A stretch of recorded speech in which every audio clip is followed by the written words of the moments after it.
এই মুহূর্তের big breaking news. সংসদে পাশ হওয়া ওয়াকফ বিলটি এবার ভারতের রাষ্ট্রপতির সম্মতিক্রমে আইনে পরিণত হলো। রাষ্ট্রপতি দ্রৌপদী মুর্মু ওয়াকফ বিল 2025-এ তার সম্মতি দিয়েছেন, যা এই সপ্তাহে সংসদে পাশ হয়েছিল। রাষ্ট্রপতির সম্মতির পর এটি আইনে পরিণত হয়েছে।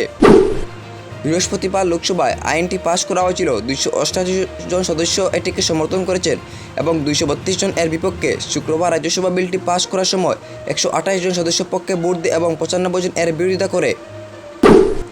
রাষ্ট্রপতি মুসলিম ওয়াকফ বিল 2025-এ সম্মতি দিয়েছেন।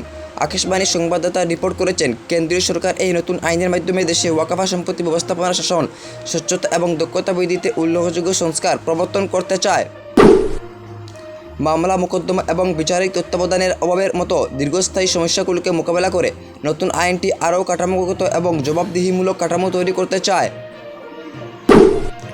মূল পরিবর্তনগুলির মধ্যে রয়েছে ওয়াকফ গঠনের পুনর্নির্ধারণ, জরিপ এবং নিবন্ধন প্রক্রিয়ার উন্নতি, সরকারি তত্ত্বাবধানের ক্ষমতায়ন, অমুসলিম সদস্য এবং মহিলাদের ওয়াকফ সম্পর্কিত সংস্থাগুলিতে অন্তর্ভুক্তি করার মাধ্যমে অন্তর্ভুক্তি নিশ্চিত করা। এই বিধানগুলো দেশে ওয়াকফ সম্পত্তি ব্যবস্থাপনা আধুনিকীকরণের দিকে একটি গুরুত্বপূর্ণ পদক্ষেপ চিহ্নিত করে।